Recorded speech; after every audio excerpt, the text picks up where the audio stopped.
Ainda não iniciou, irmã, por isso que a irmã não está ouvindo. Sejam todos bem-vindos. Daqui a pouco irá começar.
Só pedimos que mantenham os microfones e os vídeos desativados, por favor.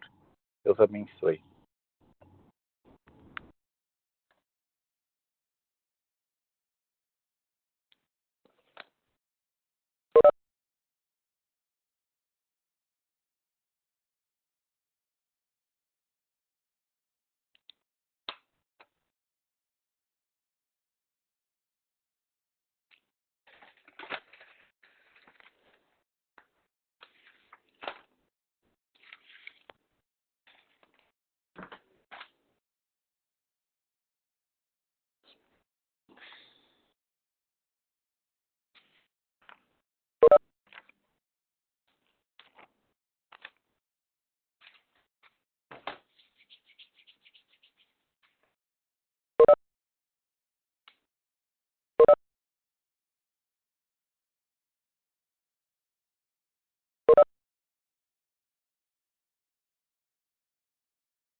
Amados, a paz de Deus com todos. Vamos então começar. Nós já estamos num número bom. O Rafa não entrou ainda. Deixa eu ver aqui se ele entrou. Deixa eu ver aqui. Não entrou. Nem o Jefferson também não entrou. Então, vamos nós. Nos preparou. É para prestigiar também quem chegou no horário, tá bom? Então, nós vamos começar. Deus seja louvado. Amém. Damos início a esse serviço de Café com Bíblia no nome do Senhor Jesus. Amém. Antes de começar, tem uma pergunta aqui que ficou para a gente discutir hoje.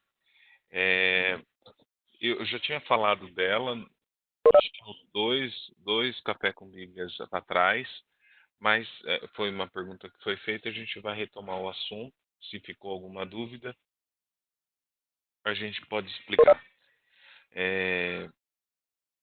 A Igreja Católica é a igreja primitiva, a igreja dos tempos de Jesus, né?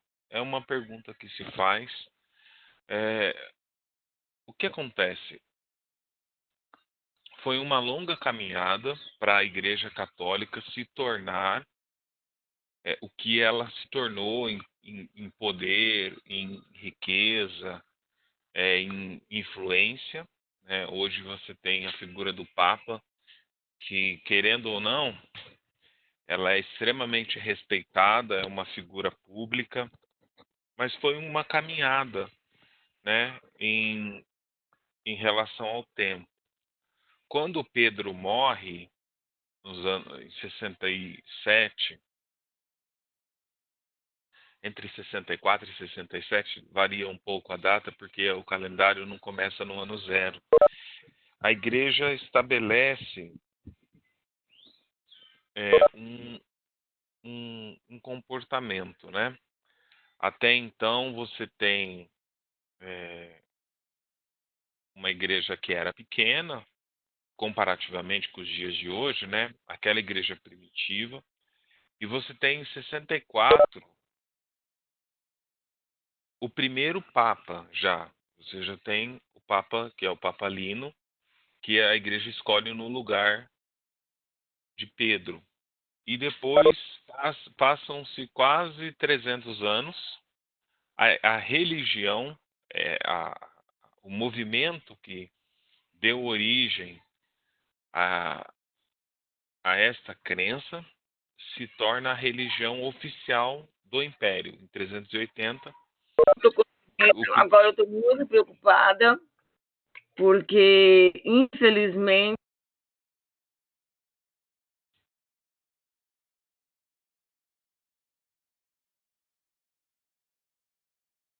Irmã Esther, a câmera da irmã está aberta.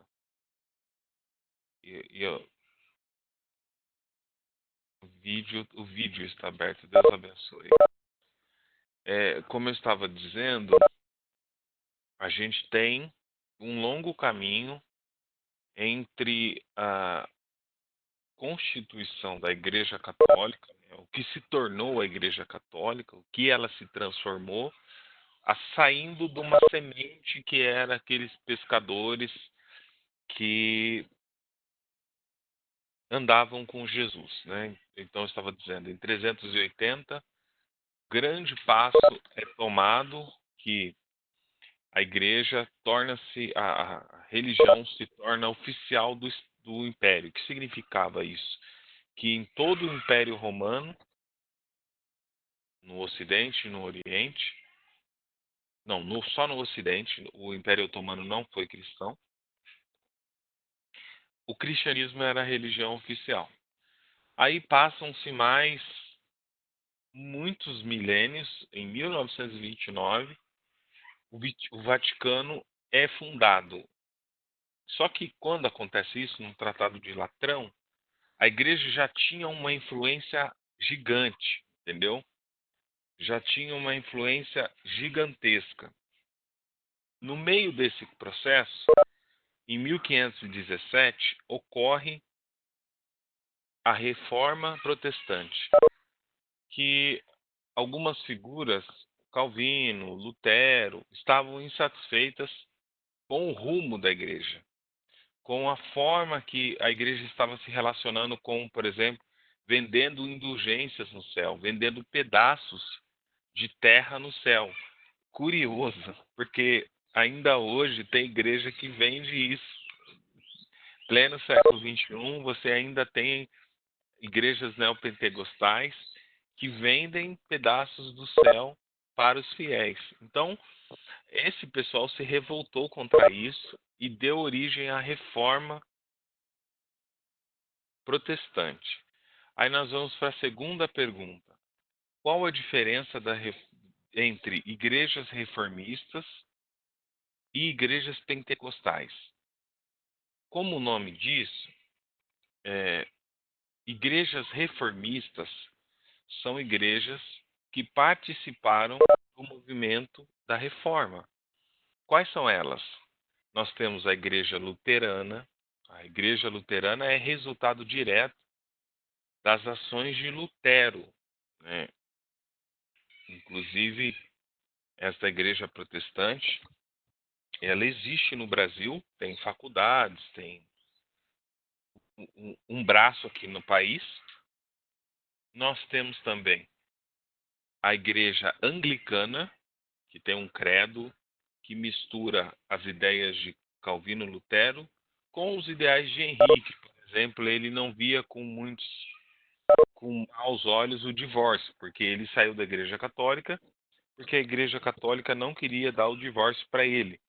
Ele não foi tanto pelas indulgências, mas sim por uma questão pessoal. Então temos a igreja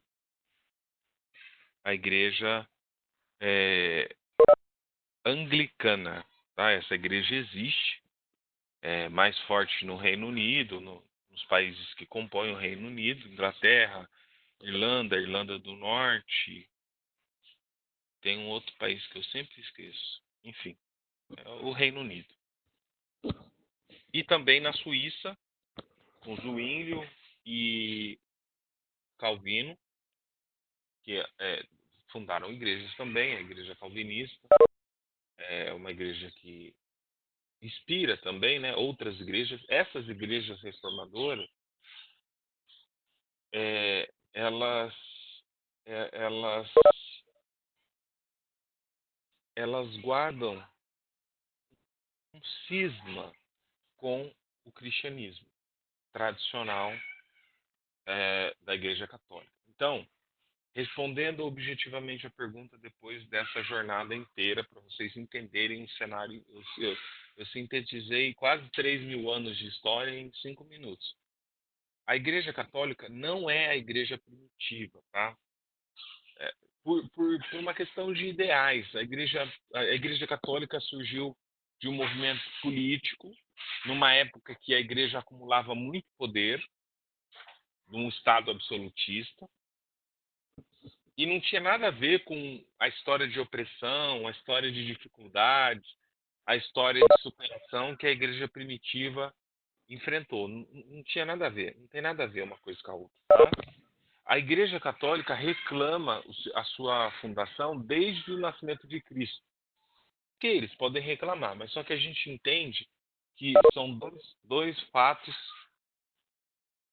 muito diferentes. Agora, vamos falar um pouquinho sobre as igrejas. Eu falei sobre a Igreja Católica, sobre a Igreja Reformista. Agora eu vou estabelecer um paralelo com a Igreja Pentecostal. Tá? Como o nome diz, a Igreja Pentecostal são igrejas que estão alinhadas com o fenômeno do avivamento. Na história da Bíblia, nós tivemos vários avivamentos, né? Avivamento de Neemias, avivamento de Davi, avivamento de Asa, avivamento de Josafá, avivamento de Esdra, enfim, avivamento de Joel, que é o mesmo de Esdra, que é o mesmo de Neemias. Só estou mudando os personagens que também participaram dessa etapa. Então você tem uma renovação, né? E aqui nós temos um fenômeno norte-americano que ocorre nos anos 1900, 1906, 1907, e os norte-americanos saíram em direção ao mundo para evangelizar. É dessa época várias igrejas, entre elas a Congregação Cristã do Brasil, que é de 1910, e a Assembleia de Deus, que é de 1910 também, ambas fundadas por missionários norte-americanos, que não vieram somente para a América Latina, foram para a África, foram para a Ásia e fundaram várias igrejas ao redor do mundo.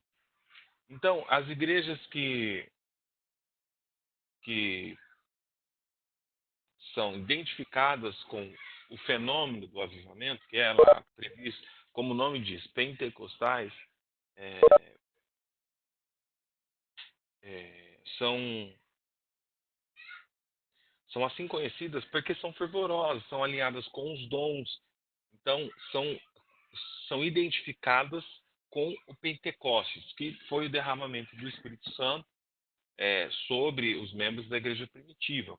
Então, por assim dizer, essa igreja não é uma igreja cessacionista, como é, por exemplo, a Igreja Batista, que não crê nos dons de línguas, não crê no dom da cura. Não é que não crê, eles entendem que esse dom ele só manifestou no tempo da igreja primitiva. tá bom? Vamos lá, vamos avançar aqui. Estou sozinho, pediria para os irmãos, ao invés de digitar, que eu não vou conseguir. Deixa eu ver se eu consigo achar as perguntas aqui. Ô, Rafa, tô aqui, tá? Beleza, Rafa. Tá bom, Deus. Bom que você está aí. Tem uma pergunta aqui que é para você que eu não manjo nada. Eu estudei sobre valdenses, mas eu não consigo guardar. Fala um pouco dos valdenses. Eu sei que não tem nada a ver com os judeus, foi um povo cristão, ascético, viveram na França. Mas, enfim, a congregação freta com esse povo. Fala um pouquinho dos valdenses aí, Rafa. Os valdenses, a gente tem ali, até você falando da origem da igreja, né? A gente tem no primeiro século ali o surgimento da primeira racha da igreja cristã, né?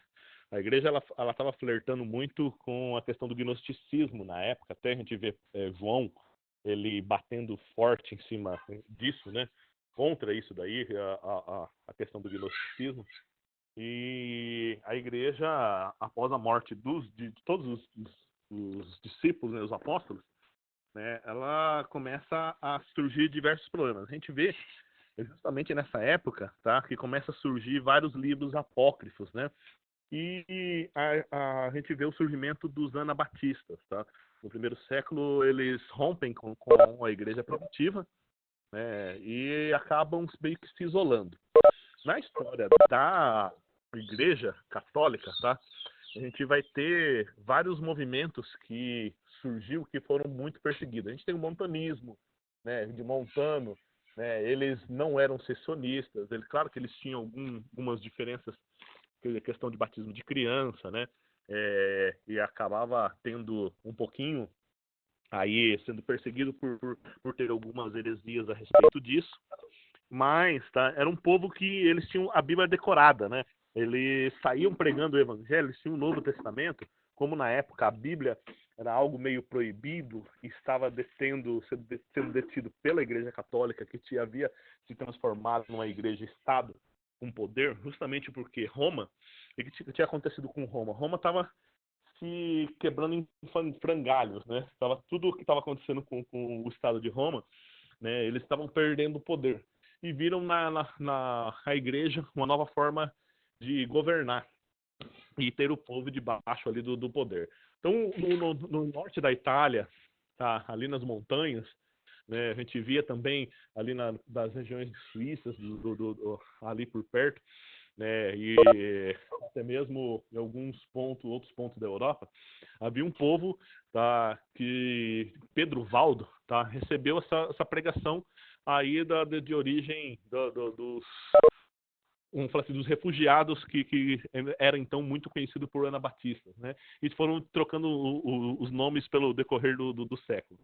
E Pedro Valdo se converteu, tá, a essa pregação, onde eles faziam a principal característica, tá, era essa questão avivada, né? Eles criam nos dons, eles criam na pregação com fervorosa, né? Eles acreditavam que o homem, né, ele através de Cristo, ele tinha, tá, que viver de uma forma diferente.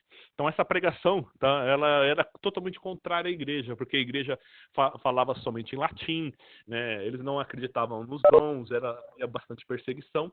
Então eles acabaram sendo, vamos dizer assim, compelidos a irem para as montanhas, para os lugares longe, né? E eles tinham decorado, tá, o Novo Testamento inteiro. Então eles tinham diversos missionários que saíam por aí pregando o Evangelho, né? E pregavam um evangelho totalmente diferente, né, do que eles estavam aprendendo, porque serviam indulgências, a gente via ali que somente o clero poderia ter o conhecimento da Bíblia, né? E eles falavam sobre dons, falavam sobre os dons do Espírito Santo. E o que eles tinham também, eles batizavam crianças ali a partir de 10, 11 anos, ali eles já batizavam crianças, né? E eles tinham essa questão do fervor, né? Tanto que se fala que a pregação aí do avivamento do norte dos Estados Unidos foram de muitos valdenses, tá? Que saíram corrido dali da época da Reforma protestante, né? Porque o que acontece? Na Reforma Protestante, a igreja, na época da Reforma Protestante, eles foram muito perseguidos. Eles foram perseguidos por aproximadamente 1.200 anos pela igreja. Muitos do que eles acusavam de ser bruxa, bruxo, homens heréticos, tá? Na verdade, eles eram valdenses que iam pregar o evangelho, que batia de frente com a igreja, né? E eles não aceitavam, colocavam como herético. Muitos foram queimados à fogueira, muitos morreram, muitas mulheres morreram como se fossem bruxas, homens como bruxos, né? Tanto que o padre, né, assim, tinha o poder total de se caso eles evocassem alguma outra coisa diferente, tinha o poder total para poder acender uma fogueira e queimar eles ali na hora, sem julgamento nenhum. A gente vê o Papa, agora o último Papa, agora o atual, né? Ele faz uma desculpa oficial dos valdenses pela perseguição durante 1.200 anos, né? E eles tinham essa pregação, tá? E a questão do afastamento da questão teológica, porque a teologia na época ela era detida somente para os padres, somente para os homens conhecedores, né? E eles tinham uma leitura sistemática, uma forma de decorar, né? E uma vivência voltada para o, vamos dizer assim, estar no mais reservado, né? Não estar misturado juntamente com o povo, deles estarem vivendo em comunidades, deles estarem voltados o pensamento a Deus e se preparando para a volta de Jesus, né? Então a gente tem essa característica valdense, tá? De eles se reunirem, cantarem hinos, decorarem a Bíblia, acreditar nos dons, que há muita semelhança com o que os irmãos falam da congregação. Tanto que o que acontece, né? A origem da igreja, né, que é formado pelos irmãos ali no início da obra, né? Ela tinha muita característica, era muitos irmãos valdenses que se reuniram, né, para se formar uma nova igreja presbiteriana italiana, né? E eles tinham algumas diferenças da igreja presbiteriana normal, mas eram totalmente assim de origem valdense daquela pregação. Tanto que os valdenses, em sua parte, muitos se transformaram na igreja batista, né? E outra parte ainda tem algumas igrejas valdenses lá na Europa. Ficou um pouquinho extenso, mas acho que dá para mais ou menos assim os irmãos entenderem, né? Então eles viveram na mesma época aí da igreja, né? Eles passaram por 1.200 anos, 1.240 anos ali, passaram pela Reforma, né? Vieram o avivamento acho que teve um avivamento que eles falam ali, o Rafa, tá? Mas foi um movimento muito pequeno, em 1740 eu vi, estava lendo numa época, tá? Mas acontece só lá no norte italiano, né? Que é onde bem aonde eles ficavam quando eles se refugiavam da perseguição, que logo depois da Reforma Protestante teve muita perseguição contra os valdenses, né? E eles acabaram se espalhando, né? A gente vê muitos vamos dizer assim, crentes da época, né? Eles vindo e formando uma nova nação, né? Saindo da Europa e formaram o que a gente conhece hoje como Estados Unidos da América. Perfeito, muito bom. Perfeito. Aqui tem mais uma pergunta. Às vezes, uma pergunta. Por que a mulher, irmãs, né, não tem oportunidade de pregar na igreja CCB? Se Deus fala na boca de quem ele quiser. Não, tá quente? Tem um microfone ligado aí, irmão. Por favor, desliga. Então, é uma pergunta aqui sobre... Eu também já falei sobre isso. Por que a mulher não tem oportunidade de pregar na congregação? Lembrem-se sempre que a congregação é uma igreja paulina. Lembra que eu comentei isso? Nós somos... nossa confissão de fé é muito influenciada pelas experiências de Paulo. E Paulo fala aos Coríntios, no capítulo 14, sobre esse assunto.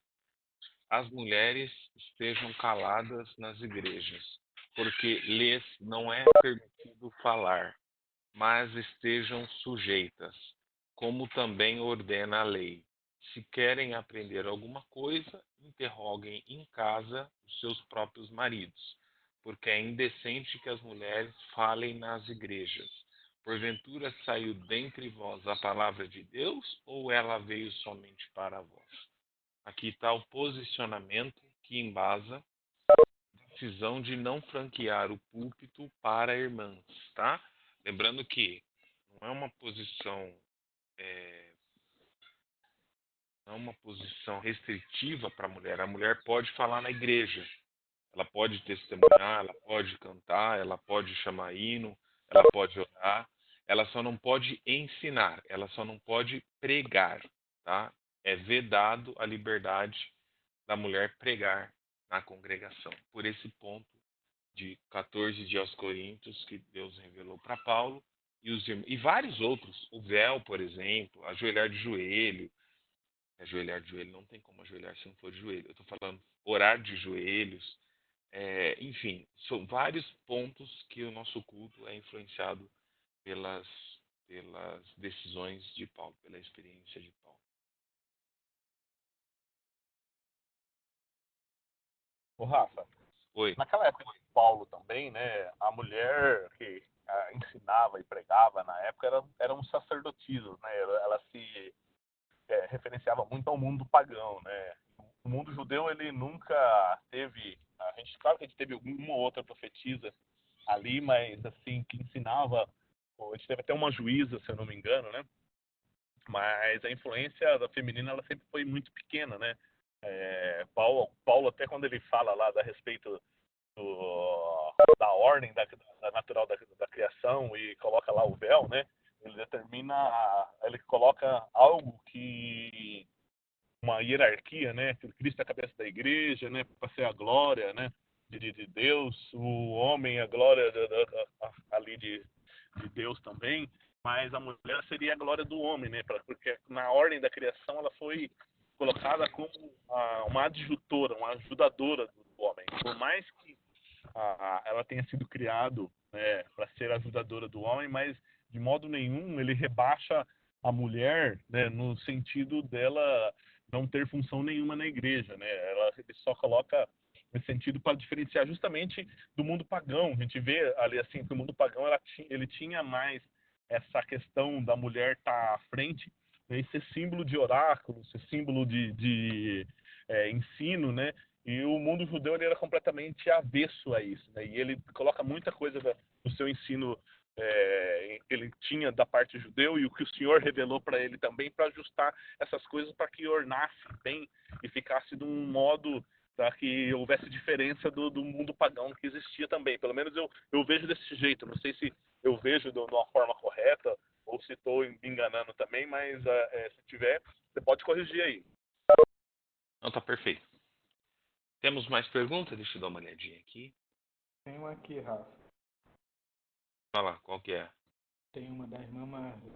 Ela está perguntando a respeito do batismo de menores de 12 anos, mesmo com o selo da promessa, né? Por que isso é feito? Sabendo que muitas das vezes menores de 12 anos ainda não têm consciência que é o certo, que é errado. Então, enfim, é essa a pergunta. Bom, de novo, a gente está um assunto que é institucional, né? O que é institucional é sob a regra que algumas pessoas decidiram. Às vezes tem um embasamento robusto nas escrituras e às vezes é um esclarecimento da parte de Deus. O que eu sei é que os irmãos, quando acontece da pessoa ter o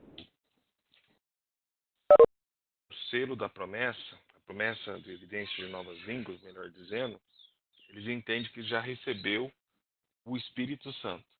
Portanto, se torna apto para fazer um concerto, né? Uma vez que, a partir daquele momento, a pessoa passa a ter a consciência do seu estado espiritual. Aí você vai me falar, uma pessoa que batiza com 10 anos tem a consciência e a responsabilidade de uma pessoa que se batiza com 30 anos? Não tem. Tanto que não tem, que não pode tomar Santa Ceia. Quando você batiza com menos de 12 anos, você não toma Santa Ceia. Deus guarda, evidentemente que Deus guarda, mas é uma coisa que não faz muito sentido, tá? Eu também eu vejo com muita estranheza. Eu batizei com 13 anos e eu achei que foi muito cedo. Eu achei que foi muito cedo, eu corri muitos perigos. desnecessariamente.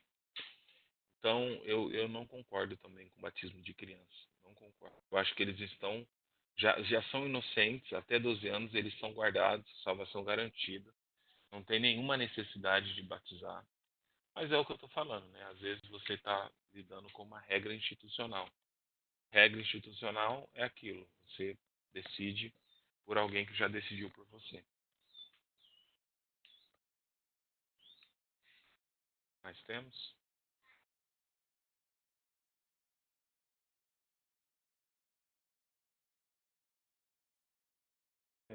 Sem mais perguntas por enquanto. Os que tiverem, por favor, podem passar.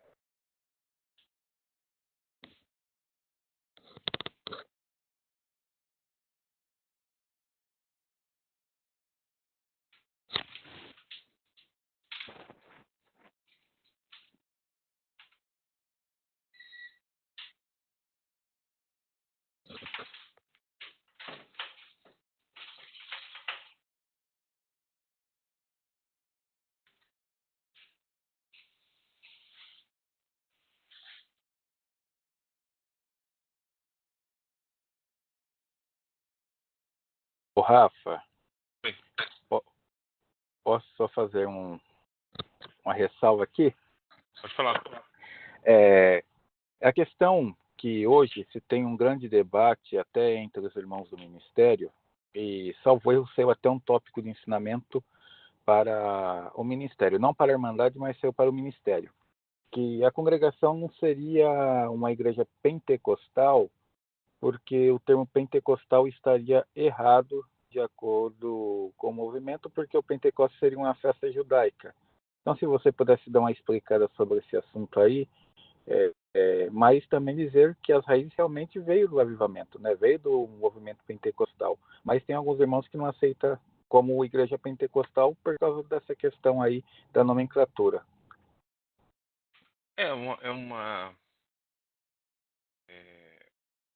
A gente não tem a referência cristã à festa de Pentecoste, né? Ao evento de Pentecoste. Então, falar que nós somos uma igreja pentecostal, porque nós não temos o Pentecoste, é de uma.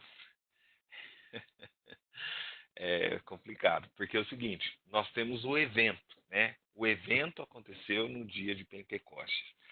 Não temos uma festa igual. A Santa Ceia é o par da Páscoa. Então, para nós não celebramos a Páscoa, nós celebramos a Santa Ceia. Então, o que acontece? Todas as igrejas que descendem do ramo reformistas, que se posiciona pró-dom, e eu estou falando pró-dom, não estou dizendo que elas são a favor do dom de Deus, que são libertas, que apoiam os profetas. Não, eu estou dizendo que professam crença nos dons, na continuidade dos dons, no continuismo dos dons, que não é cessacionista.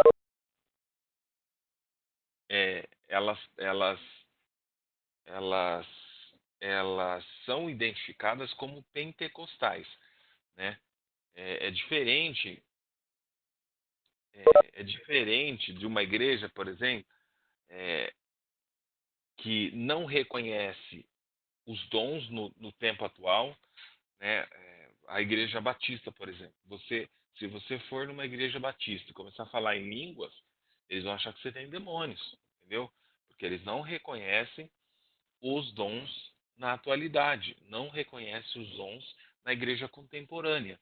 É isso que eu estou falando. Agora, se você for na congregação, você vai ver vários dons. Você vai ver o dom da cura, o dom de evidência de novas línguas, o dom da sabedoria, o dom da palavra, ministração da palavra. Então, você tem esses dois posicionamentos muito claros. Ou você é pentecostal, que você crê nos dons, ou você é cessacionista. Não tem como você não ser cessacionista se você não crê nos dons. Então, esse é um ponto. A congregação tem uma mania. Eu sempre critiquei esse posicionamento da igreja, que eu acho que é uma falta de. Uma, é, um, é uma falta de identidade mesmo. Assim. Nós fazemos tanto isso que eu vou falar que a gente faz, que a gente não tem raízes. Nós não temos raízes, tá? Nós somos uma igreja que na mente da maioria dos seus fiéis, brotaram do nada. E não é verdade. Nós temos uma história, nós viemos de um lugar, os nossos fundadores, eles estavam em alguma unidade denominacional. Nós não conseguimos fazer essa ponte, porque nós temos tanta alergia dos rótulos, que a gente fica solto no mundo. Por exemplo, o que eu estou falando? A congregação, alguns irmãos do ministério, teimosamente diz que nós não somos evangélicos. Ele fala, irmão, não sou evangélico. Irmão, não sou crente. Irmão, não sou cristão. Não sou pentecostal. Não sou, sabe? E a gente é tudo isso. Como assim? A gente é tudo isso. A gente é cristão porque nós somos seguidores de Cristo. A gente é evangélico porque nós professamos, nós aceitamos o evangelho. A gente é pentecostal porque nós se posicionamos favoravelmente à continuidade dos dons. E todos os rótulos que se possam imaginar, a gente está inserido nessa realidade.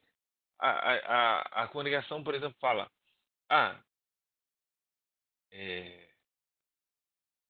quando você pergunta para um irmão da nossa igreja, você faz a seguinte pergunta para ele: qual que é a sua religião?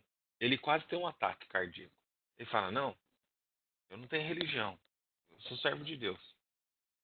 É de uma ignorância, porque ele nem sabe o que significa religião. Nem sabe.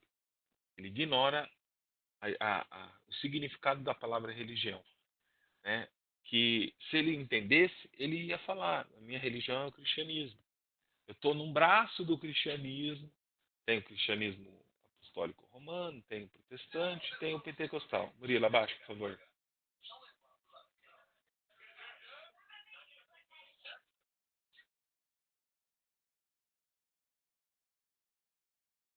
Aí você tem vários rótulos que acabam que as pessoas ficam numa bolha, elas acham que elas surgiram do nada, nós somos um fruto do nada, assim, nós brotamos na Terra e nós estamos aí há 100 anos. E tem uma história, tem um caminho, tem um legado. Infelizmente, algumas pessoas não reconhecem isso. Por exemplo, a pergunta que nós abrimos o Café com Bíblia falando, né? A história da igreja, a história da igreja católica, né? Por muitos anos, eu digo assim, muitos é muitos mesmo, muitos milhares de anos, olha o que eu estou falando, muitos milhares de anos, eles foram a maioria cristã. Eles eram os cristãos, os únicos, tá? Os únicos. De quando surgiu lá no século I até 1500, a supremacia era a Igreja Católica. A supremacia era a Igreja Católica. Depois veio uma dissidência, que é a Igreja Reformada, e tem a contradissidência, que é a contra-reforma, um movimento que a Igreja Católica fez para corrigir alguns excessos e dar uma resposta também aos seus fiéis. É a contra-reforma, pouco falada, mas ela ocorreu. E da dissidência, houve a dissidência, que é, no caso, a gente. E da gente já saiu um povo, que é o dissidente, do dissidente, do dissidente. Certo? Então, nós somos pentecostais. Queira sim, queira não. Algumas igrejas são até neopentecostais. Algumas igrejas dentro da congregação. Neopentecostais. Porque daí, sabe aquelas igrejas que o fogo desce, que é uma loucura? A igreja neopentecostal é a igreja da loucura, entendeu? Então, na congregação você tem as igrejas pentecostais e as igrejas neopentecostais. A igreja do fogo, dentro da congregação. Quase como sendo um movimento.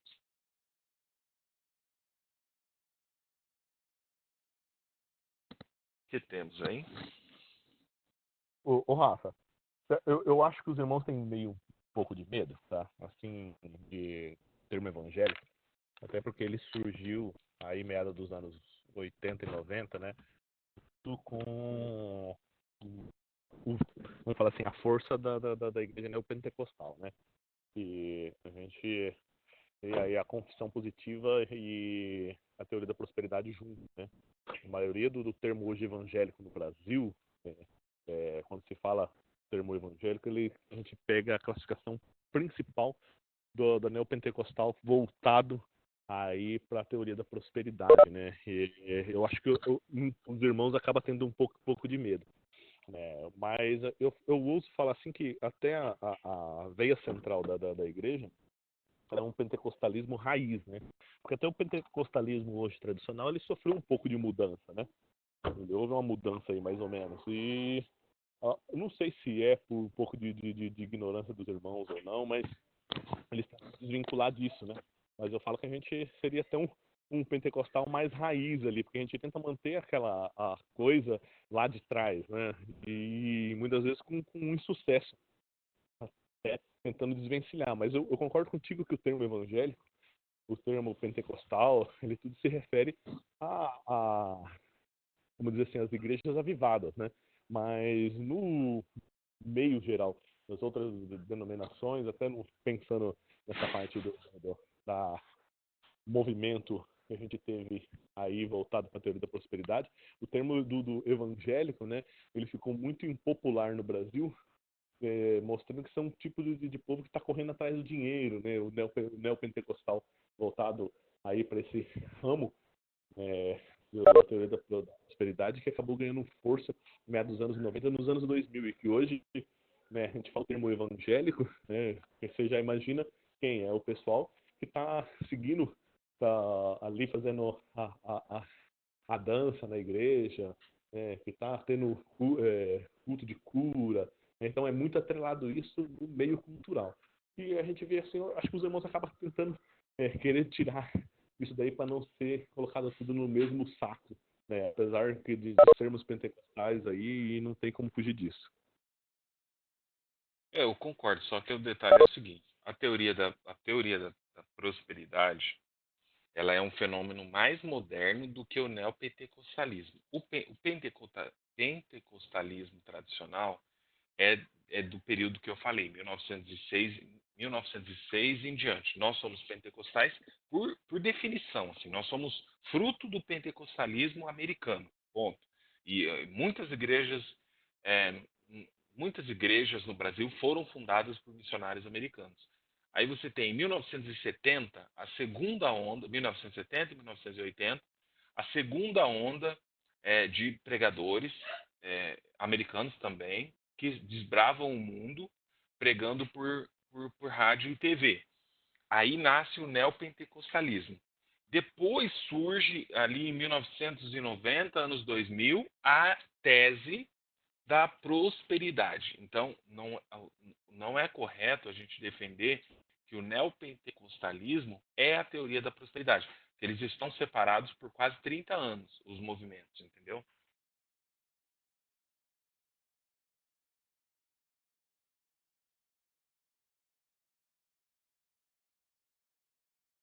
Mas eu posso. Termo, a gente falando a teoria da prosperidade, ela fica forte nos anos 80. Mas o ela é discutido nos anos 50 e 60, né? E se fala um pouquinho lá no norte-americano, mas com Jimmy Swaggart nos anos 80 ela fica forte, né? Isso, é isso aí. Jimmy Swaggart é o maior exponente desse movimento.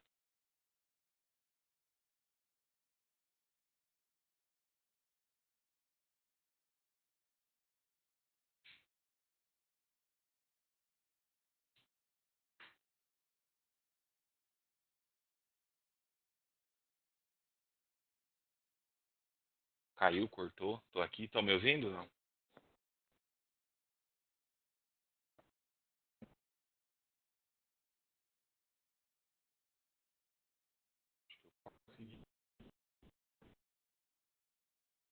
Tá bom. Vamos para a próxima pergunta, então.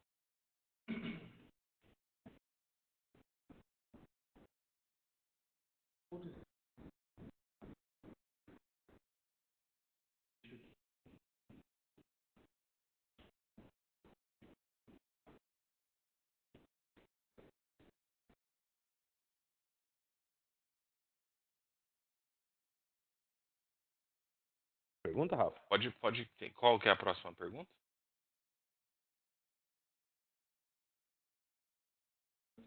Cara,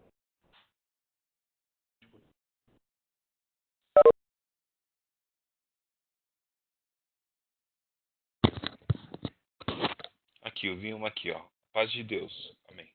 O irmão Luiz Franciscão fundou alguma outra igreja depois da CCB? Sim, fundou ao menos 22 igrejas ao redor do mundo, algumas na Europa, algumas aqui na América Latina, algumas na África. Tem na biografia dele. Eu sei que a Igreja Assembleia Cristã da Itália, que seria a nossa co-irmã na Itália, ele fundou também. Mesmo ponto de doutrina, mesmo inário, mesma estrutura de culto. Ele fundou 22 igrejas. Eu sei 22, deve ser mais, né? O que eu sei é 22. Tem bem mais, até porque muitas igrejas ali acabaram sendo meio extintas, né, por causa da Rússia, na época da e a gente viu várias igrejas acabarem sumindo um pouco, né? É isso aí, verdade.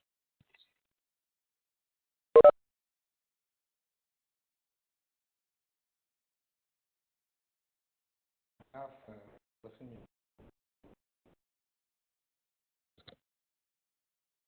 O Bruno está tentando falar, parece que ele tem pergunta lá com ele. Tô ouvindo ele. vocês me escutam? Tá baixo. Eu tô escutando bem baixo.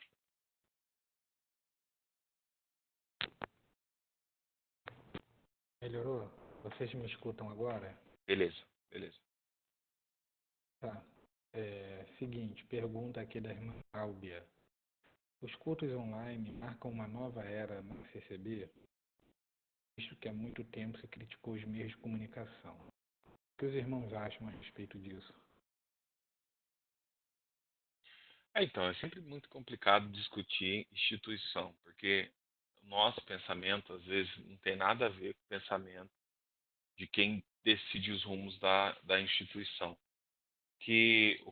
A minha leitura, aí eu vou falar a minha leitura, é que a congregação teve que decidir pelos cultos online à força, porque não tinha outra opção, tanto que se ela não toma essa decisão, vários grupos independentes já estavam se organizando, como de fato se organizaram, para fazer cultos online. Então a congregação foi contra tudo aquilo que ela acreditou durante, sei lá, toda a sua existência, né? Ela sempre teve um posicionamento no sentido de evitar a tecnologia, nos cultos principalmente, sempre condenou gravação de culto, sempre condenou transmissão de culto para quem não estava presente, sempre criticou as outras igrejas por conta do pão amanhecido, que é uma coisa que é curioso, né? Porque todos os cultos online que o Braz fez está disponível no site. Aí é pão amanhecido? É uma grande bobagem, entendeu? Marca uma era, porque marca uma mudança de posição. Pelo que eu vi, vai ser mantido, porque o presidente falou sobre pessoas que agora estão tendo a oportunidade de participar do culto que não estavam, no caso, os enfermos. Abriu uma porta que ninguém esperava que fosse abrir, né, com relação às pessoas que estavam afastadas da igreja, que não se sentiam à vontade mais dentro da igreja, mas à distância, online, se sentiram encorajadas a participarem dos cultos. E eu estou na torcida para que fique firme esses serviços, para que mantenham esses serviços, porque é mais uma porta que a gente tem, é mais uma, uma, uma janela que se abre, né, que a gente tem que aproveitar.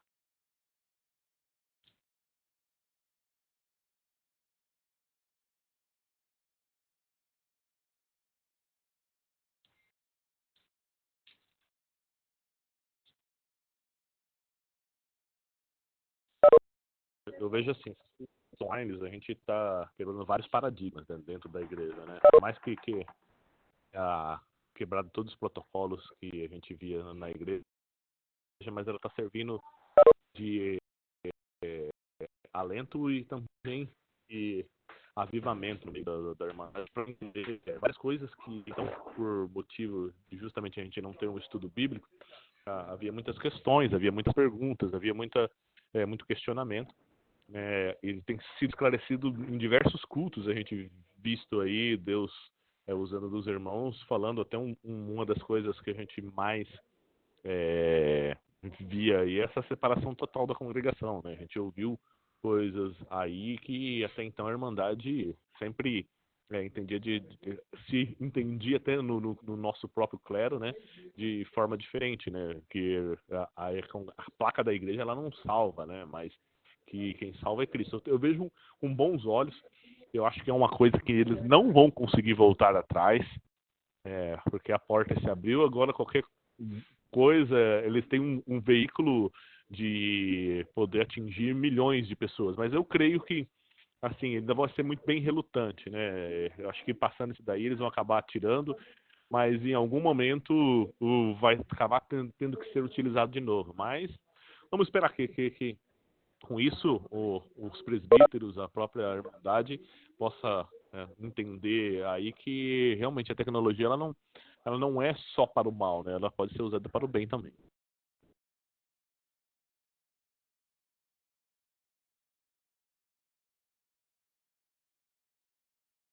Tá ok? Podemos ir para a próxima? Sim. Vamos lá. Pergunta da irmã Jane. Tem 3 perguntas dentro da pergunta que ela fez. Vamos lá. Ela fala aqui, ó. Os arcanjos, arcanjo no plural, tá? Ela botou aqui. Então isso daí é até uma coisa que também pode ser explicada.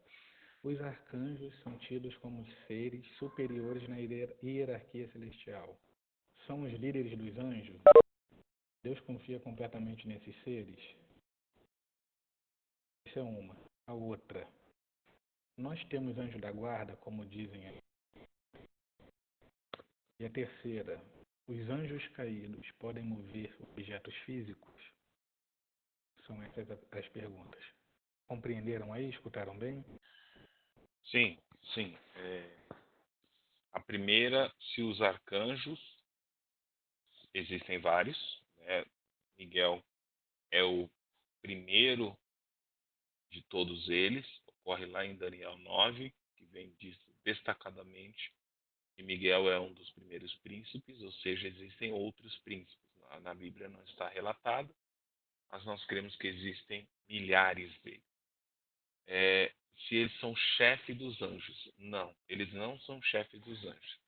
Quem é chefe dos anjos é Deus. Existe uma hierarquia angélica, mas nenhum anjo responde para a hierarquia superior. O anjo recebe mensagem diretamente de Deus e responde diretamente para Deus. Anjos caídos podem mover objetos? Sim, podem mover objetos. Não podem entrar nos objetos, mas eles podem arrastar cadeira, arrastar copo, derrubar copo, bater porta, quebrar vidro. Isso eles podem fazer, com certeza. Eu tenho relatos em primeira pessoa, já vi isso dentro da minha casa. Minha esposa também. Podem dar tapas nas pessoas, mas eles não podem entrar nos objetos. Por exemplo, uma boneca, é diferente de você fazer um movimento no braço dela, de fora, você pega no braço, move o braço para cima e para baixo. É diferente de você entrar naquele objeto e mover ele de dentro para fora. Entende o que eu digo ou não? Então é isso. Eles podem movimentar objetos, sim. Podem movimentar objetos. Acho que essas 3, né? Não, aí faltou do anjo da guarda. Existe anjo da guarda? Então, essa é uma discussão aí, o Rafa pode completar. Quando Pedro é livre da prisão e ele se apresenta na casa que eles estavam orando, quando a menina anuncia que ele está na porta, alguns de dentro da oração falaram: é o seu anjo, ou seja, o seu anjo da guarda, né? Deus envia os anjos para nos proteger. Os anjos vêm para nos auxiliar. não seria incorreto se a gente dissesse que existe um anjo nos protegendo. Eu já vivenciei situações que o anjo veio para me proteger, né? Na minha casa, enfim, foi uma visão muito bonita. Então eu tive essa experiência, eu posso falar com certeza. Eu não posso dizer se vale para todo mundo, mas para mim foi uma realidade. Nunca mais eu vi também, mas eu posso ter testemunho. Fala aí, Rafa.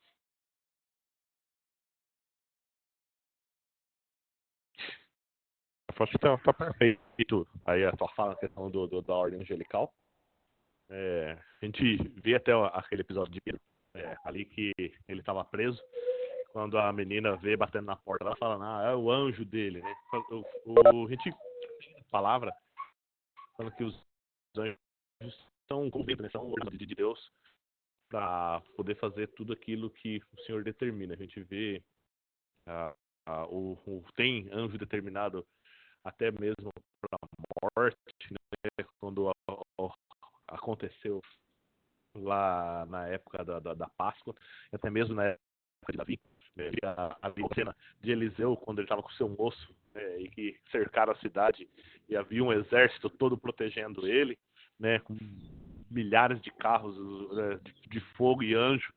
Então a gente percebe assim que eles são todos espíritos ministradores, né, para ajudar todos aqueles que vão se salvar, né? Então com isso é claro que Deus pode enviar para nos proteger em alguns determinados lugares, tá, em determinados assuntos que a gente for fazer, e o Senhor está juntamente com a gente. Isso mesmo, como você falando, eu também já passei por algumas coisas que a gente via que o Senhor estava bem ali perto e mandou anjos para que a gente possa passar por prova, por tribulação, por angústia, por testes, né? Mas eles não são de modo nenhum objetos de adoração, né?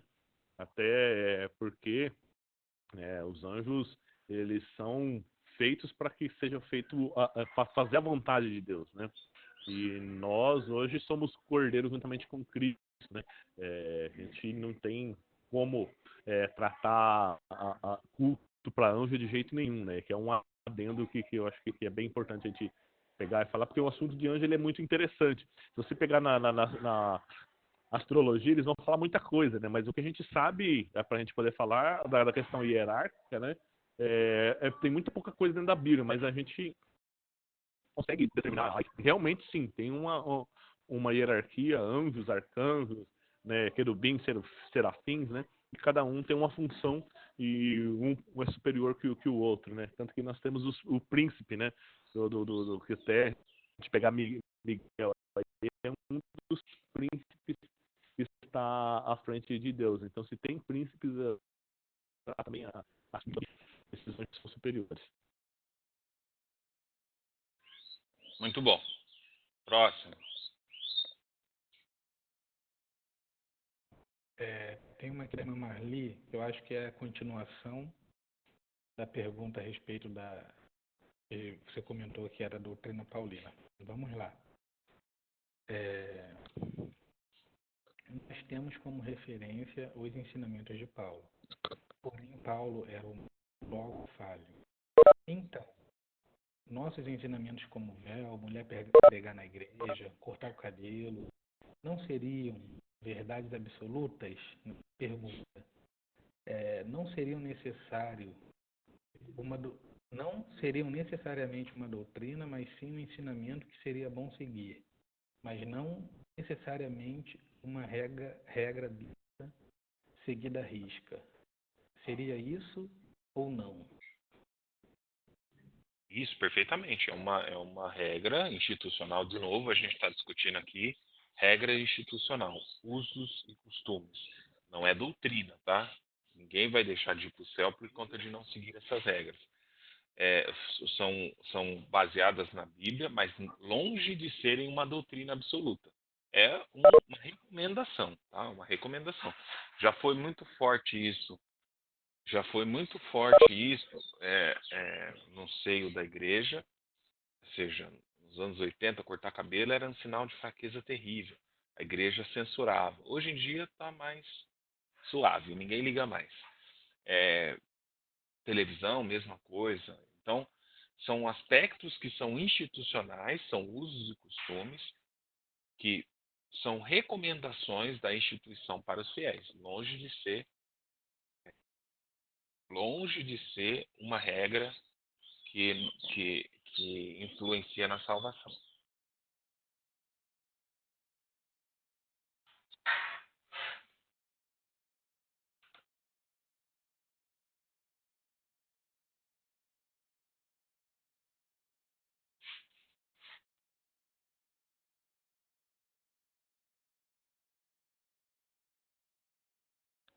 O Rafa de lá do Paraná vai comentar alguma coisa?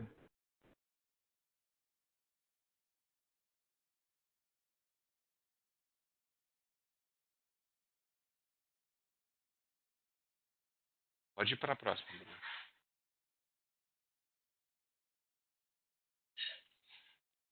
Tem uma pergunta aqui que eu acabei perdendo da irmã e a pergunta, o finalzinho da pergunta dela aqui, que sem querer eu saí da tela. Mas eu entendi. Vamos lá, vamos lá. Ela está perguntando a respeito dos tímidos que falam na palavra que eles não herdarão o reino dos céus. Quem são esses tímidos? Se trata da personalidade da pessoa ou tem algum outro sentido? Não, aí é no seguinte sentido, tem que entender essa passagem, qualquer que me negar, eu também negarei.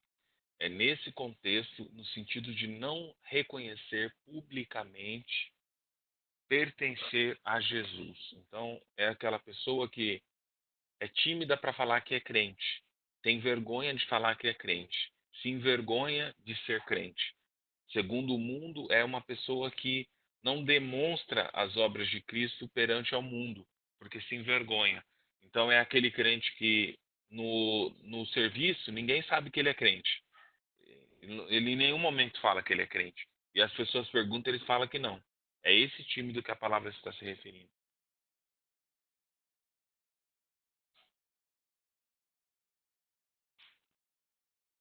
Feito, Rafa. A pessoa ter vergonha de Cristo, né? É essa timidez. Né?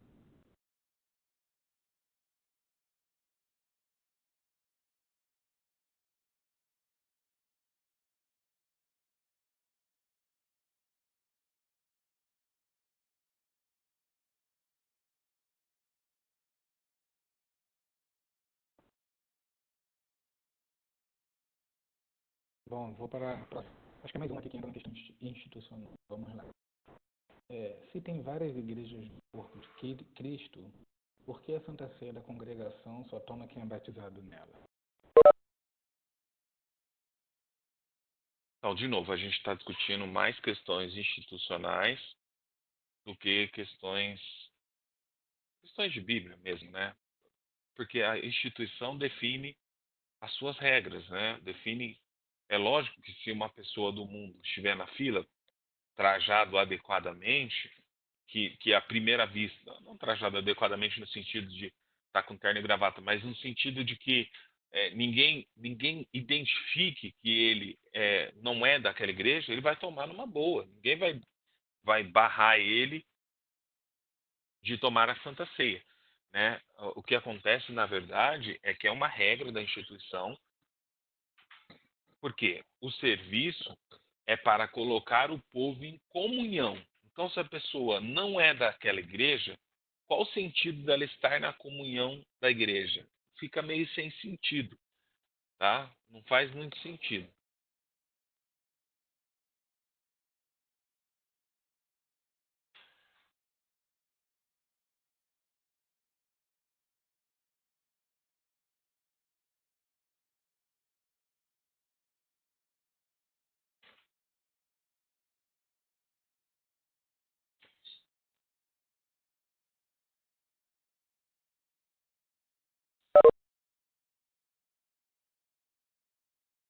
Pode fazer a próxima aí, Bruno.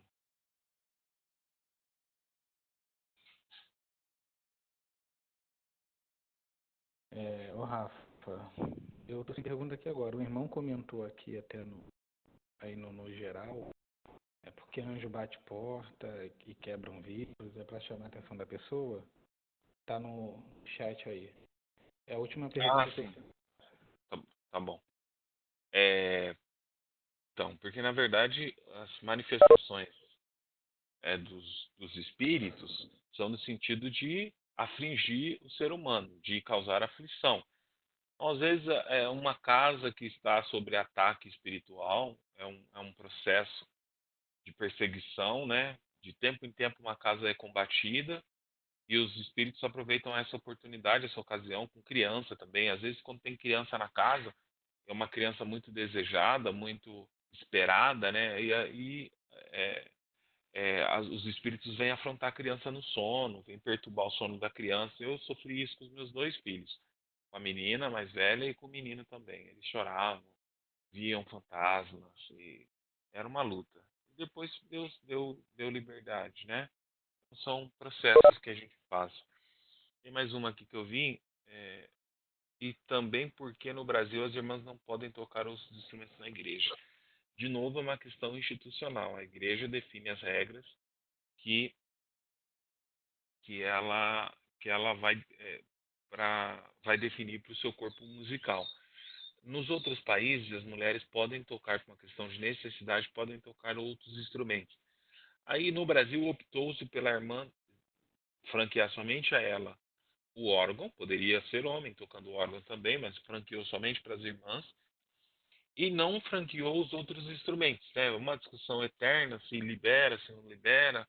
Só que passa ano e entra ano, não liberam para as irmãs tocarem outros instrumentos. Seria uma coisa muito legal. Gentil e Valdense não tem nada a ver, tá? A irmã está perguntando aqui. Não tem nada a ver uma coisa com a outra.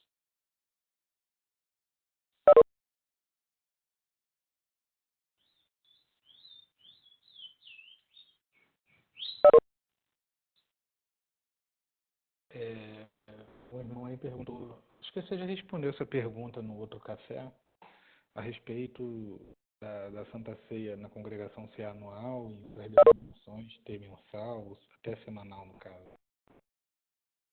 Eu respondi acho que uns 3 cafés para trás. Na verdade é o seguinte, nós temos que ter em mente que a Santa Ceia,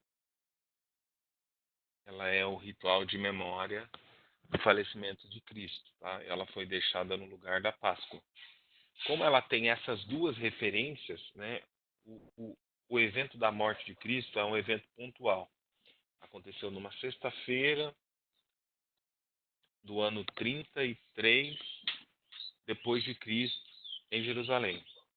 Então, quando você lembra a morte de alguma pessoa, por exemplo, a gente tem no Brasil 2 de novembro o feriado de finados. Uma vez ao ano você lembra a data que aquela pessoa morreu e celebra a memória daquela pessoa. Seu pai vai visitar você, se for seu pai, sua mãe, sua esposa, o ente que você perdeu, você vai até o túmulo, coloca flores, chora aquela memória, enfim. Você não lembra uma pessoa que morreu todos os meses, tá? Porque ela não morreu uma vez por mês, ela morreu uma vez no ano e ficou marcada aquela data. Não faz sentido você lembrar todo mês, toda semana, etc. Então, por tudo isso, e também pela Páscoa ser anual, a gente entende que seria mais adequado celebrar uma vez no ano. Mas tem igreja que celebra mais de uma vez, aí é institucional.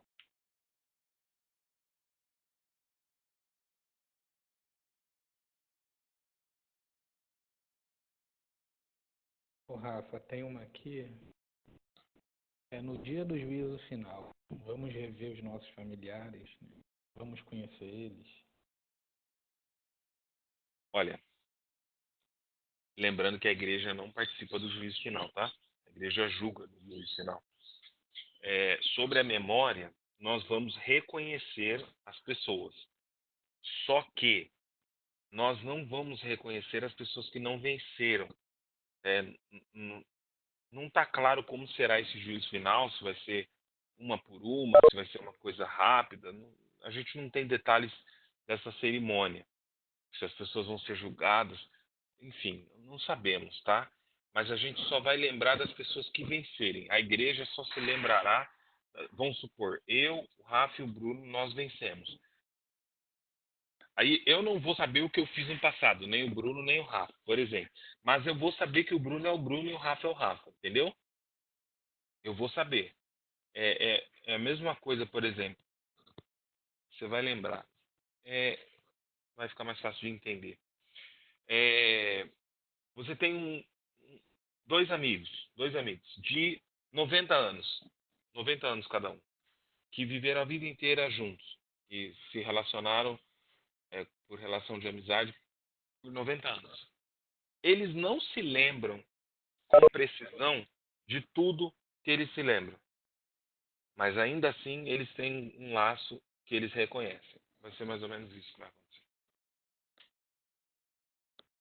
Temos perguntas mais? Deixa eu ver aqui. Ninguém mais passou pergunta para mim, não. Tá bom. Beleza, já tá dando 1 hora e pouquinho. Acho que tá bom, né? Fica. Amados, então, em função. Oi? Tem um aqui. Quais festas do do Antigo Testamento já se cumpriram no Novo Testamento? Falta alguma festa ainda a ser cumprida? Então, quais festas? Aí que é diferente, porque é o seguinte, as festas do Velho Testamento não se cumprem no Novo Testamento porque a gente não está mais no judaísmo. Era no judaísmo que a gente tinha as festas das colheitas, festa de Pentecostes, enfim, festa do tabernáculo, festa das luas novas. A gente não tem essas festas no Novo Testamento, né? Ali você tem, no comecinho da igreja primitiva, você tem ainda os judeus indo no Ramadã para subir para Jerusalém, na cerimônia de expiação nacional, mas ao longo da história cristã, você tem o esvaziamento desse ritual. Você não tem mais a Páscoa, você não tem mais a festa do Pentecoste, você tem o advento do Pentecoste, mas não tem mais o Pentecoste. Não são mais celebrados.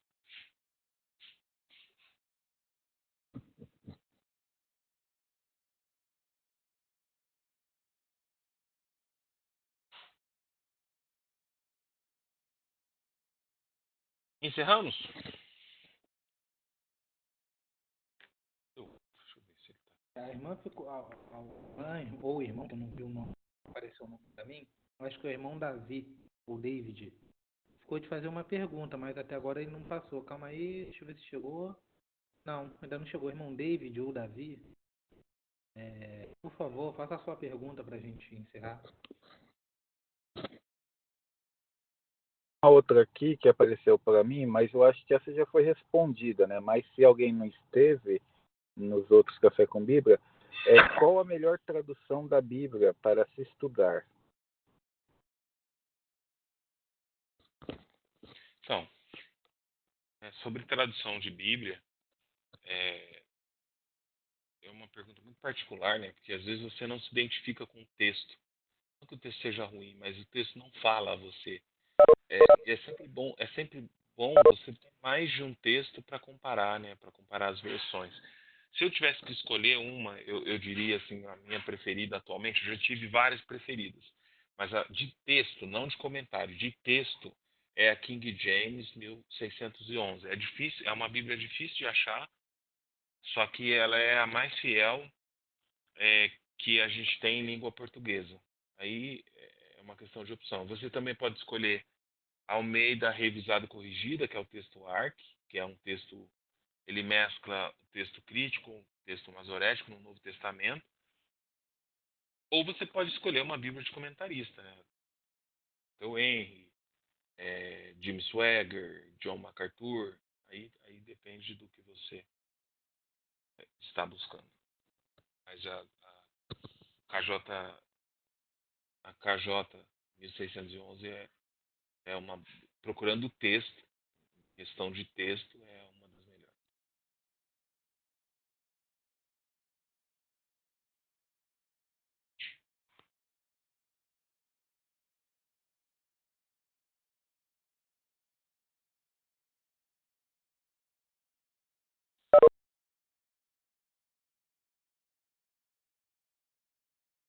Tem mais alguma coisa aí, Bruno, Marquinhos? Para mim aqui já não tem nada, não. O irmão Davi falou que está dirigindo e vai fazer por áudio a pergunta. Falei para ele que pode fazer, meu irmão. Faz a sua pergunta aí.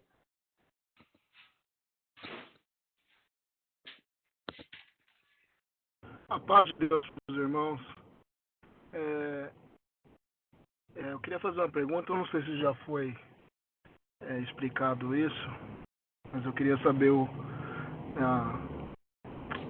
a ciência de cada dos irmãos aí, referente à morte. Alguns irmãos da congregação acreditam que nós vamos morrer e vamos direto para o céu, outros acreditam que a gente vai dormir um sono profundo, sono dos justos. E o que os irmãos sabem disso perante a Bíblia? Deus abençoe. Amém, irmão Davi. Então, quando a gente morrer, o nosso destino vai depender da nossa sorte. Ou vamos para o paraíso imediatamente depois de morrer, ou vamos para o Hades. Esses são os dois destinos. Uma vez estando nesses destinos, a gente não alterna.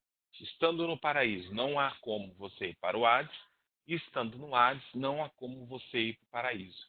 Essa crença é baseada na parábola do rico e Lázaro, que Jesus fala, e também no entendimento de que você já vai para o lugar do seu destino, porque quando você levantar, ou para juízo, ou para receber o galardão, é como se fosse o ato seguinte à sua morte. Não importa quanto tempo isso terá passado, entendeu? Então, a teoria que diz que nós dormimos quando a gente morre, ela já foi superada. A doutrina do sono da alma já é uma doutrina superada no corpo da igreja. Alma não dorme, espírito não dorme. Então, embora nas escrituras, pela visão de mundo da ocasião, nós temos vários relatos de sono e morte, né? De forma que esse pensamento, ele, num primeiro momento, até tem uma base bíblica. Mas o entendimento é que espírito não durma, nós não teremos sono, nós não teremos fisiologia, tá certo? Espero ter respondido a sua pergunta, meu amado. Rafa, rapidinho. Você falou aí, o irmão perguntou o que é o Hades.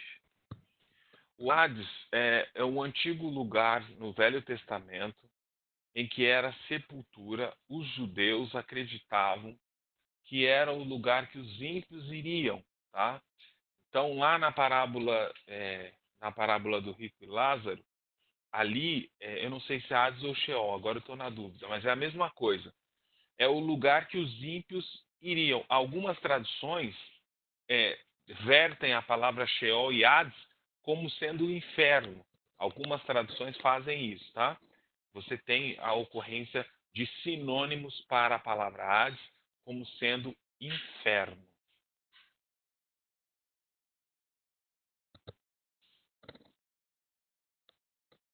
Bom, Rafa, as perguntas estão aparecendo. Não sei se você está disponível para responder. Como que você está aí? Não, pode responder. Faz aí que eu respondo. O Rafa caiu. Ele está comentando aqui que não está conseguindo voltar. Vamos lá. A irmã que perguntou o que você acha do livro de Enoque, o apócrifo. Ah, sim. É um livro belíssimo. Eu tenho esse livro aqui na minha biblioteca. Eu já li ele muitos anos atrás, inclusive está aqui na minha lista para reler. Só que é um livro muito forte, né? É um livro que você tem que ter uma certa. Eu estou até com ele na mão aqui, até peguei agora. Você tem que ter uma certa segurança espiritual para ler, senão você fica em confusão. Que ele revela mistérios e aí o editor faz uma nota a nota editorial do livro diz o seguinte.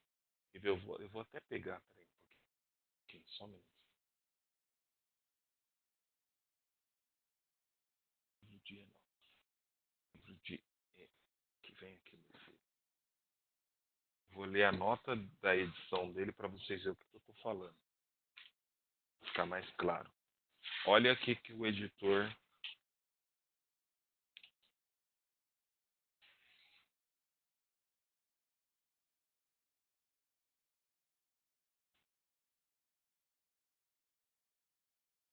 O livro de Enoque deriva da Peshitta, a Bíblia judaica.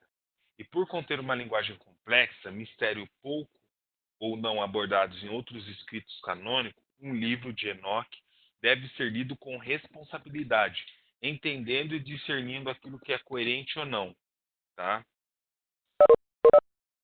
Portanto, eu dei uma pulada boa aqui, mas é o mesmo prefácio. Considere ler esse livro em oração e não permita ser enganado por falsos ensinamentos.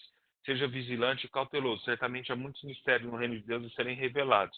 Entretanto, reconhecer é bom, a voz, entender a voz do sumo pastor Jesus Cristo é de nossa incumbência. Lembre-se sempre, escritura só é escritura quando é coerente com o todo. E um princípio bíblico jamais invalida outro. Desfrute uma boa leitura estranha. É o editorial do livro de Enoque. Então, é um livro pesado, é um livro que para ler tem que estar certinho ali, senão você fica com a cabeça totalmente bugada. Se você não estiver muito bem, é melhor que você nem leia. Senão você vai bugar sua mente de uma maneira tão forte que é capaz que você não volte mais. É forte, esse livro é forte.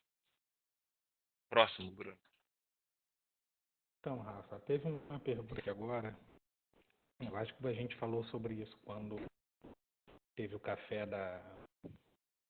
Você falou do Apocalipse, mas enfim, vamos lá. A irmã aqui pediu, deixa eu só confirmar a pergunta. Atrapalhou aqui que me passaram o rosto. Seria possível explicar, em rápidas palavras, a sequência dos eventos relacionados à igreja no livro do Apocalipse? Então, nós fizemos um café específico para falar sobre esse tema. Nós falamos quase 2 horas sobre esse assunto. E eu não vou conseguir resumir em 5 minutos todos os eventos que vão acontecer, mas eu vou tentar, tá? Eu vou tentar dar um overview. A gravação está disponível. Depois acho que pode pedir para o Marquinhos Zucchini, que enviou o convite para que a irmã participasse aqui. Ele envia o arquivo completo da onde a gente falou sobre período tribulacional. Então vamos lá. O que acontece? Quando começa a era escatológica, ou seja, o final de todas as coisas, a igreja é tirada da terra, ou seja, ocorre o arrebatamento antes da grande tribulação. A igreja sobe nos ares e fica com Jesus. Tudo bem, meu querido? Fica com Jesus. E aí começa a grande tribulação na terra. Sobe as bestas, os anticristo, o falso profeta, as 7 taças da ira, enfim, todo o caos se estabelece na terra. No final desse processo, a igreja volta para a terra e inaugura com Cristo 1000 anos do reino milenar. Nesse período se cumpre algumas promessas que ainda não estavam cumpridas em Isaías e Ezequiel. Findo esse processo, ocorre o juízo final. O juízo final. No final desse processo, nós temos o destino dos ímpios e o destino dos justos. Os justos subindo para reinar eternamente com Cristo. É óbvio que aqueles que estavam lá no arrebatamento, lá atrás, antes dos 1000 anos, não vão ter como ser condenados. Não tem como, não perde a salvação. Eles sobem com Cristo e vivem a eternidade com Cristo. E os condenados, eles são lançados no lago de fogo e são exterminados, tá? Eles morrem, eles não vão ficar sofrendo, eles não vão ficar sofrendo eternamente. É isso.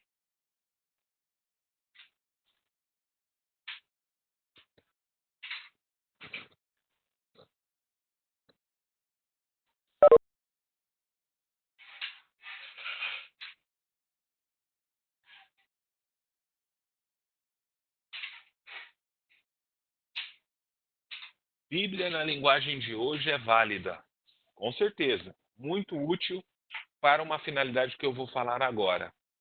A Bíblia, na linguagem de hoje, é muito útil para você entender a mensagem. Às vezes você está lá em Números, Deuteronômio, está numa linguagem, a Ferreira de Almeida, numa linguagem, uma efa de farinha. Eu não sei até hoje o que é uma efa de farinha.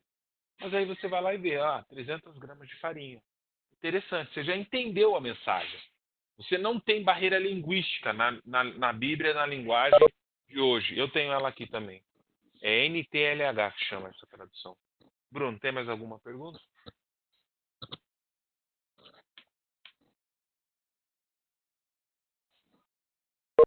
Rafa, eu estou procurando aqui, a gente me fez uma pergunta, mas me jogaram como roxa aqui, deu uma embaralhada na hora que eu estava organizando. Não lembro agora quem foi a irmã, mas a pergunta foi sobre o livro de Isaías que foi achado no Mar Morto. Falou da lei da atração, que muitos dizem que ter sido baseada nesse livro. Se você tem alguma opinião sobre ele.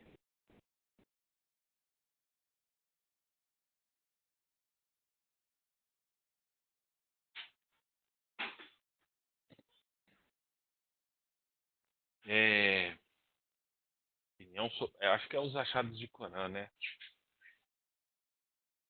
Os achados ali das cavernas de Corã. Mas ali é mais Novo Testamento, não tem achado de Isaías. No livro, os achados de Corã tem um capítulo adicional de Daniel, mas não tem capítulos adicionais de Isaías, tá?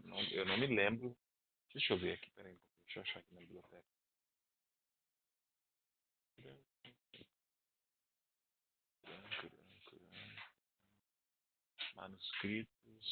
Manuscritos do Mar Morto. Achei. Manuscritos do Mar Morto. Vem aqui, meu filho. Aí, deixa eu ver se tem Isaías.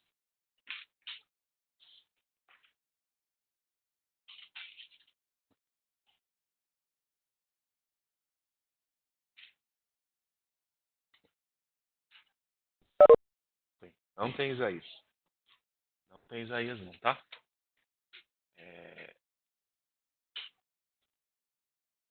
Isaías.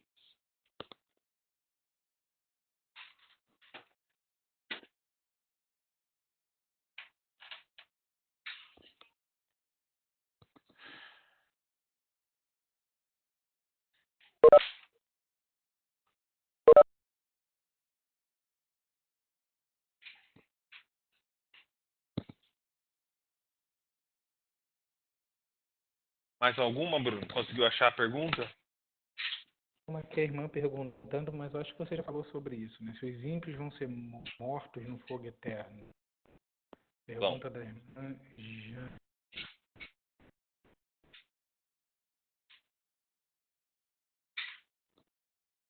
Copiou aí, Rafa? peraí, estou escrevendo aqui. Bíblia. James. 1600. Eu coloquei no chat agora, ó.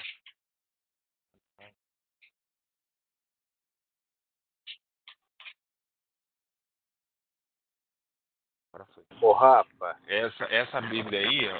Essa Bíblia aí, ela é difícil de achar. Você acha ela como King James, mas tem que ser essa série. Telefone aberto. Você acha ela King James e King James 1611. Ela é a King James 1611, tá bom? Não. Deixa eu ver se eu consigo colocar um link aqui. Vai lá. Aqui, vamos aqui.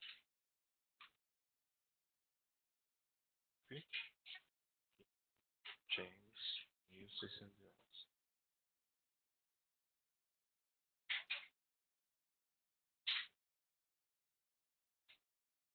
Tá gigante. Aí achei. Deixa eu colocar. A linguagem atual é a NTLH.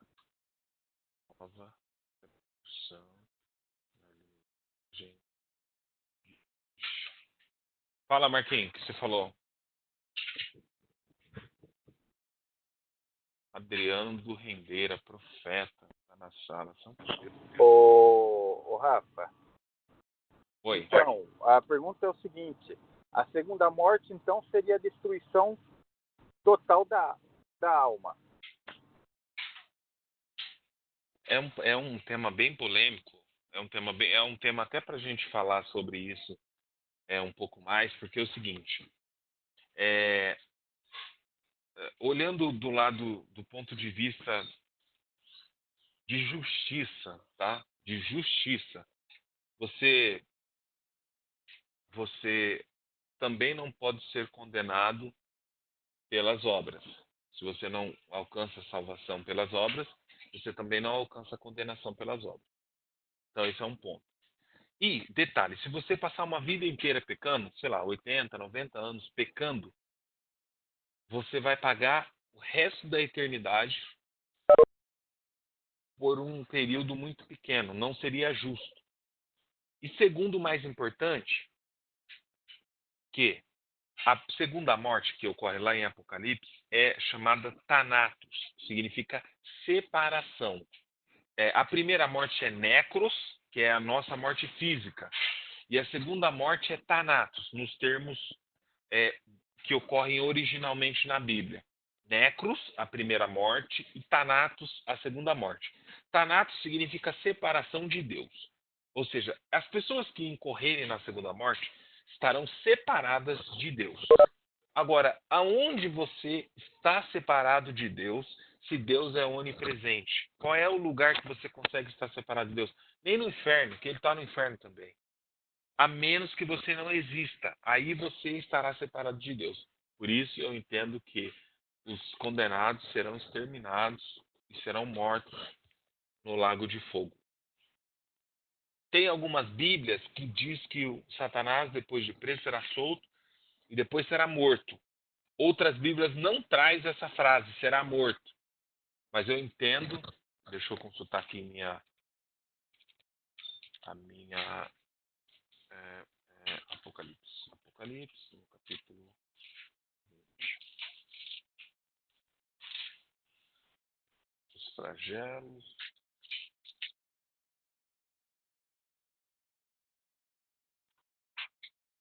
Satanás é solto e derrotado. Sedutor de...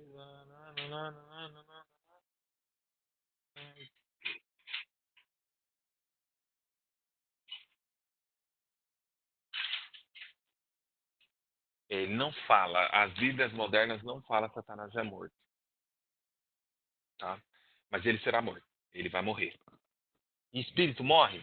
Espírito morre. Satanás será morto. Será vencido para sempre.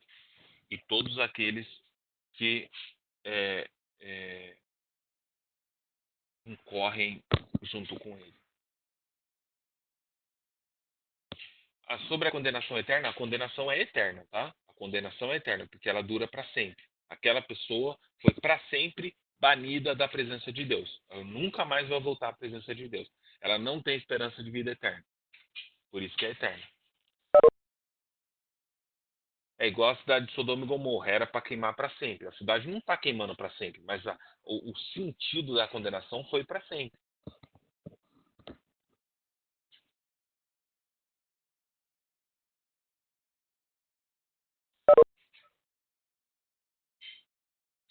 Pronto, Bruno? Fechou? Bom, deixa eu dar uma conferida aqui.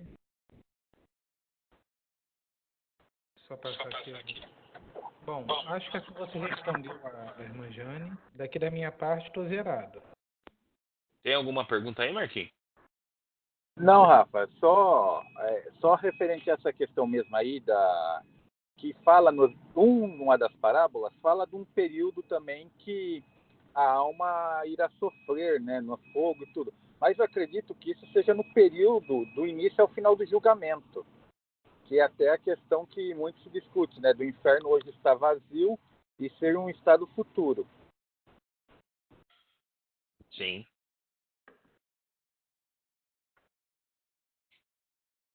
É só isso mesmo, não tem mais nenhuma pergunta aqui não. Fechou. Então, vamos agradecer a Deus por essa preparação. Lembrando que nós não teremos o Café com Bíblia no domingo. Nós não teremos no domingo. Voltaremos na sexta-feira. Vamos ver se a gente traz um tema, né? Para ficar um tema já pronto. Vamos ver. Eu tentei achar um tema aqui. Se vocês tiverem um tema, já digitem aqui um tema que a gente já prepara para o próximo Café com Bíblia. Senão eu vou achar um tema, tá bom? Vamos orar a Deus. Eu peço que agora vocês, por favor, se unam a mim nesta comunhão para a gente agradecer por este momento. As irmãs coloquem o véu. Se já não estiverem com o véu, nós iremos agradecer, tá bom? Unidos oramos a Deus em nome do Senhor Jesus. Pai nosso que está no céu, na terra, por ser grande a sua misericórdia dentro dos nossos corações. Mais uma vez, estamos na tua presença, num ato de gratidão. Graça te damos pelo dia de vida, pelo fôlego que nos alcançou na face da terra. Um dia de muita luta, de muita guerra. Para alguns, um dia de muita tristeza.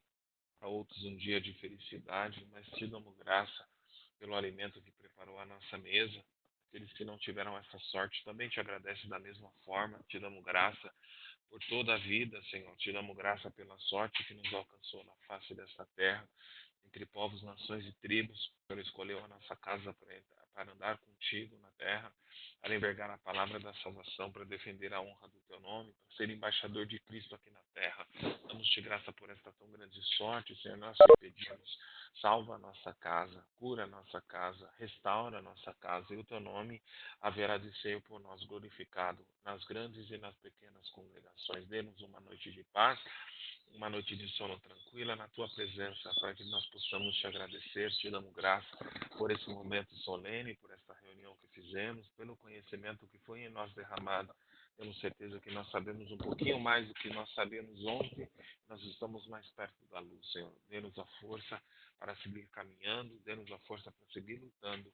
E o teu nome há de ser glorificado. Abençoa cada um que está aqui nesta reunião, as suas casas, as suas famílias, os seus negócios, Senhor, os seus compromissos e, sobretudo, os seus sonhos. Em Jesus te pedimos, porque Ele vive não só hoje, mas todos os dias da eternidade.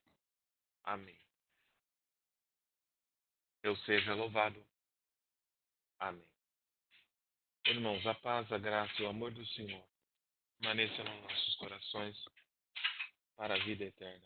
Até o próximo encontro. Deus seja louvado. Amém.